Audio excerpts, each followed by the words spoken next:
这辆车有可能或许是第一款under100千的纯电 EV 车款。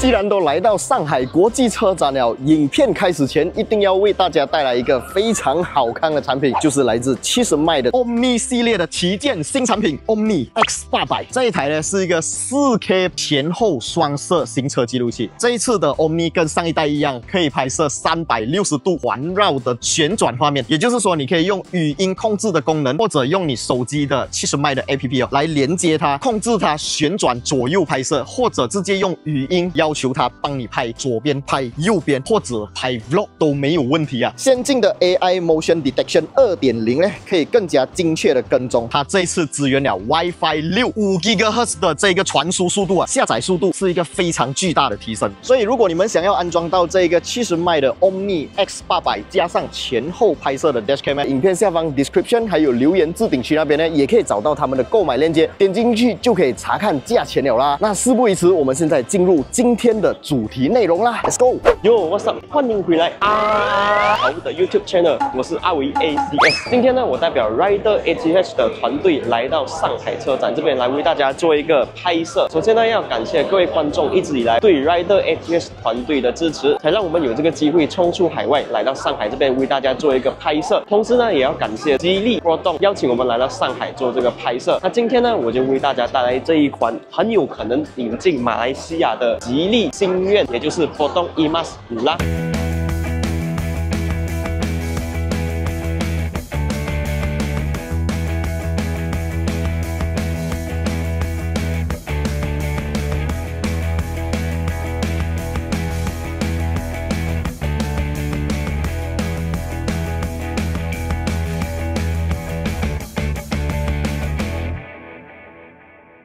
OK， 首先我们看到星愿的车头，这款车的车头呢，你们有没有觉得长得非常像一款车？没有错，就是 Smart 啊。不过因为 Smart 现在也是被吉利公司收购了啦，所以你可以把它当做是花少少的钱买到一款 low spec 版的 Smart。那不知道你们觉得这款车的前面长得怎么样呢？这款车前面其实我非常的喜欢啦，因为同时我也是这个 Perodot MyV 的车主。这款车的前面对比我的 Perodot MyV 的话，其实我会比较喜欢这一款车的车头。OK， 首先讲到车头，最重要的就是我们来看它的大灯。那这款车呢，在中国有分2个版本，一个是 low spec 版，也就是 Prime 版本，还有另外一个版本呢，也就是 Premium 版本，也就是最 high spec 的版本啦。那今天呢，在这个上海车展展出的车款呢，是最 high spec 的版本，也就是 Premium 版本。那它采用的就是全 LED 的大头灯。那如果是 Prime 版本，也就是 low spec 版本的话，它用的就是卤素灯泡。那不知道你们觉得这款车的车头灯长得怎么样呢？我是觉得非常的喜欢啊，也的确非常像 Smart 的车头灯。然后我们可以看到这台车它的车头呢是属于比较圆润的造型，就是比较可爱 QQ 的版本。不知道你们喜不喜欢这样子的设计呢？其实我个人是蛮喜欢这样的设计啦。OK， 现在我们打开这辆车的 bonnet 盖，我们可以看到它的 engine。这辆车没有 engine， 因为这辆车是一款电车。它这个前置空间呢是有70个liter啦，就是可能你平常买菜啊，买一些你放一些 bag 一些公事包在这边呢，其实是蛮不错的啦，是一个蛮好的可以利用的一个小空间。但是这个前置行李箱空间呢，它是有这个最大的承载重量，也就是25公斤。所以呢，平时喜欢拿着哑铃到处跑的朋友，就不要把你的哑铃丢在这一个前置行李箱啦。OK， 来到车身侧面呢，首先我们来看一下它的轮胎。它的轮胎呢是采用了这个叫做 Linglong 的 Comfort Master， 然后呢它的尺寸是205/60R16， 这个打压它的名字就叫 Comfort Master 啦。所以你可以隐约到这辆车的打压就是以舒适为出发点。然后我们可以看到这个轮壳，它的设计呢是类似四叶草的设计。那我个人其实还蛮喜欢这个轮壳的啊，我觉得它这个样子蛮特别的。不知道你们觉得这个轮壳长得怎么样呢？我是很喜欢的。如果你们买了这款车，你们会用这个原装的 rim， 还是会把这个 rim 给它换掉呢？换成假的 BBS。OK， 来到这个车身侧面呢，其实我们可以看到，从它侧面看过去呢，它是又有一点像 hatchback， 又有一点像 SUV 的样子。那么呢，这辆车它的尺寸呢是4135×1805×1570mm，然后呢，它的轴距是2650mm。那我个人呢，目前的个人癖好是比较喜欢这个 hatchback 的车型。那这辆车的侧面呢，其实我个人是蛮喜欢的。其实老实说，我一开始看到这款车的网图的时候，我真的觉得还好，我觉得我我应该不会对这辆车太有兴趣。但是其实我讲一句真的话，就是我来到现场，我看到这辆车过后，其实我有一点点爱上了这辆车。作为一个 Myvi 车主，如果在不考虑价格情况跟这个纯电的情况下，如果你是以外观来讲的话 ，Myvi 跟这一款我会选这一款。我真的是有点被它的外观种草了啊。然后呢，我们可以看到它的开门的方式呢，是用这样子拉的方式来开门的。然后呢，这边我们可以看到这辆车呢，它是采用一个双拼色的设计。这个设计其实我觉得蛮特别，也蛮喜欢的。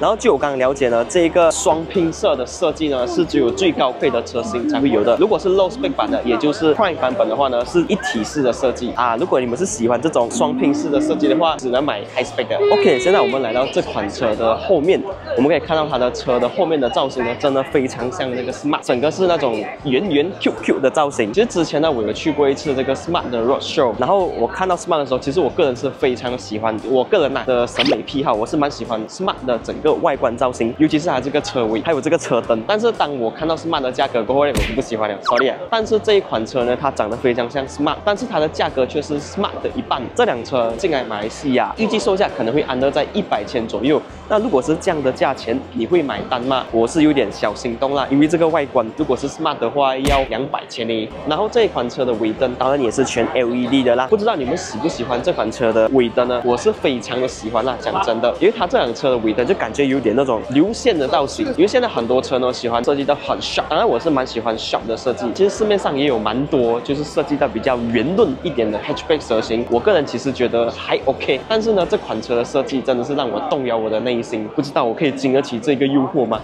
？OK， 虽然讲呢我很喜欢这款车后面的这个造型，但是我觉得有一个小小的遗憾，就是呢这款车它后面没有这一个雨刮。因为我作为一个 hatchback 车的车主啦，我觉得马来西亚是一个多雨的国家，然后在下雨的时候呢，我觉得这一个后面的雨刮器呢，对我来讲其实作用还是蛮大的。那我希望这款车进来马来西亚的话，希望可以配备这一个后面的雨刮器。那么这辆车呢，作为马来西亚有可能或许是第一款under100千的纯电 EV 车款，那么它究竟有没有电动尾箱呢？就让我们来看一看。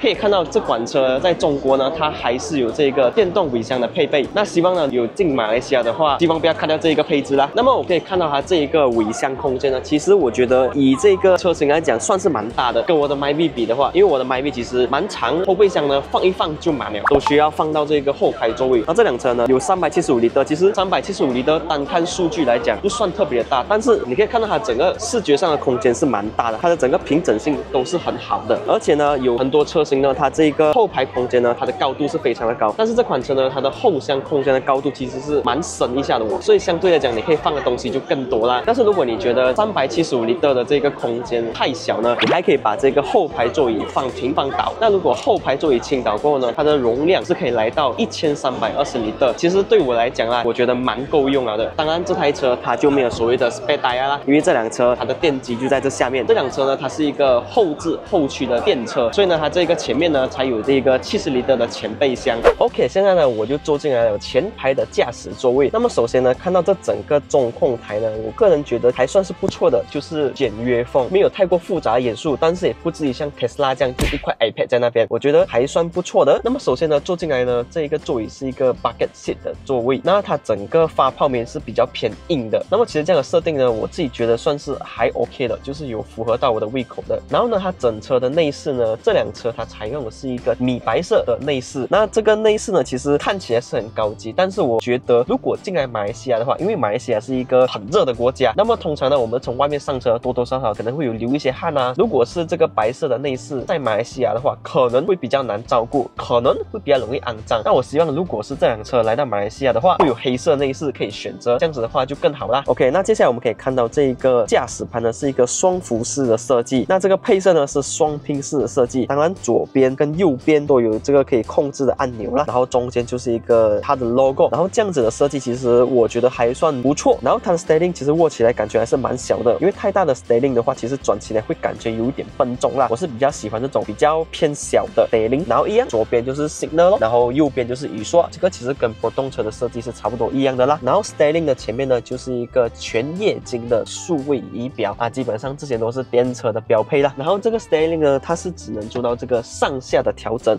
它是不能够做到前后的调整。OK， 在 Styling 旁边呢，我们就可以看到一个14.6英寸的这个大 iPad 大荧幕啦，它是搭载这个 Find Me Auto 的 system， 也就是跟 eMAX 7是一样的 system 啦。它整个操作起来的感觉呢是非常的流畅，因为最怕的就是有那种卡卡的感觉，但是在这个荧幕上面呢，我是 feel 不到有这种感觉啦。然后虽然呢这个 Aircon 的调整呢是在这个荧幕上面，但是呢它是常驻在这个荧幕的下面这边的，所以其实我觉得也还 OK， 就是你不用又按进来哪里，然后你去那边就找我的 Aircon 在哪里，我找不到我的 Aircon， 就是你要调你可以直接在那边调，而且它是常驻的，所以我觉得还算不错。然后中控这边就是有一个无线充电的这一个位置啦，然后一样的无线充电这个位置也是有这个给你的电话吹风的这个功能，我觉得是蛮赞的。而且我觉得目前越来越多中国车都是会采用这样的一个设计啦。然后再下来呢，就是看到一个很 Q 啊，也就是现在比较流行的这个换挡杆啊，就是往下往上拨。然后中间呢有2个置杯架，旁边还有一个小小的储物空间。然后中央扶手打开来呢，有一个我觉得还蛮深的这一个储物空间。然后呢，这辆车的前面呢，我觉得有2个很特别的点呢，我很想分享给你们的。第一个就是我们看到它这辆车的氛围灯。你好。第一个呢，就是我们可以看到这辆车的氛围灯。这个我还不会，在加速学习了。你想怎么调节氛围灯呢？我们可以看到这辆车它的氛围灯呢是采用这种类似建筑的这种设计，我觉得是很特别。然后其实我也觉得蛮喜欢的。我第一次看到我就觉得，很特别。原来氛围灯它可以用这种方式来设计，而且我觉得这种设计的方式在这辆车上其实不会很突兀，还很特别。因为我们现在大部分车的氛围灯呢都是采用那种条状的，就是一条的那种设计，像 Mercedes 啊这种很分析的设计。像这样的设计其实我自己还是第一次看到。然后第二个呢，我觉得前排还蛮特别的一个设计呢，就是这个副驾驶的置物空间呢，它是这样子，像抽屉是这样拉出来的啊，它不是往下开，它是像抽屉这样子把它拉出来的。可是其实我个人呢，还是会比较喜欢那种往下开的方式啦，因为这样子抽屉式的开法呢，如果是你的副驾的脚是非常的长的话，你就一直会到你副驾的脚啦。OK， 现在我进来了这个吉利星愿的后排，这个后排呢，其实乘坐起来它这个整个乘坐空间是非常的大的，可以看到这个腿部空间其实是非常的宽裕的啦。可能是我比较笨的关系啊，我的身高是165，所以这辆车的空间对我来讲是绝对没有问题的。这辆车的后排空间呢，它有2点让我觉得也是让它看起来、使用起来更加大的一个原因。第一个呢，就是它这个中间的部分，这个中间的部分呢，它是完全平的。这样的设计呢，让如果是有乘客坐在中间的这个座位的话，就不会感觉好像卡卡这样的，整个空间利用起来也更加的灵活，我觉得是非常的赞。还有第二个呢，就是它这一个窗口的这一个采光面积。那据工程师所说呢，整辆车的这一个采光面积呢是同级别之最哦。那当然后排也是有类似像城市设计一样的这个氛围灯，它真的是很特别啦。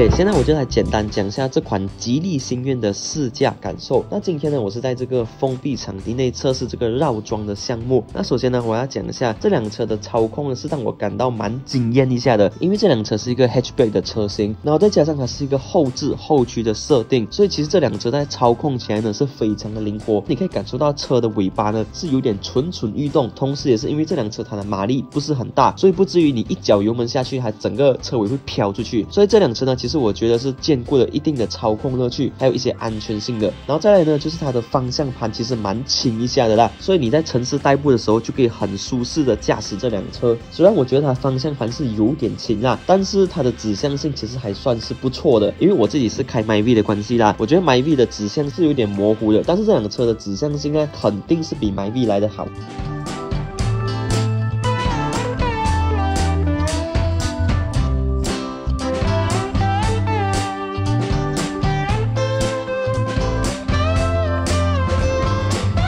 OK， 在看完这辆车过后，你们对这辆吉利星愿，也就是 eMAX 5的看法是怎样呢？欢迎在留言区下面评论，让我们知道你对这辆车的看法，以及你是否会不会购买这辆车。当然，这辆车它的核心用途就是给你拿来在市区代步买菜用的，不是给你拿来拉油什么东西的。因为单看数据呢，其实你可以看到它这辆车的续航啊、动力啊，在电车里面其实就还好而已。因为这辆车就是给你买菜用的。那么今天的影片就先到这边结束了。这辆车进来马来西亚的话，后续续我们可能还会为大家做一系列有关这辆车的影片。那么如果喜欢我们的影片的话，记得按赞、订阅、分享，小铃铛要跟它嘟下去啦。那今天呢，也是我第一次在这个镜头前面为大家讲解一款车。那如果是有什么做的不好，或者是觉得我有什么地方可以改进的话，也欢迎在这个留言区下面打上来，让我知道。我们下次再见啦 ，Goodbye。We ain't no clowns, but we arrive, we hold it down.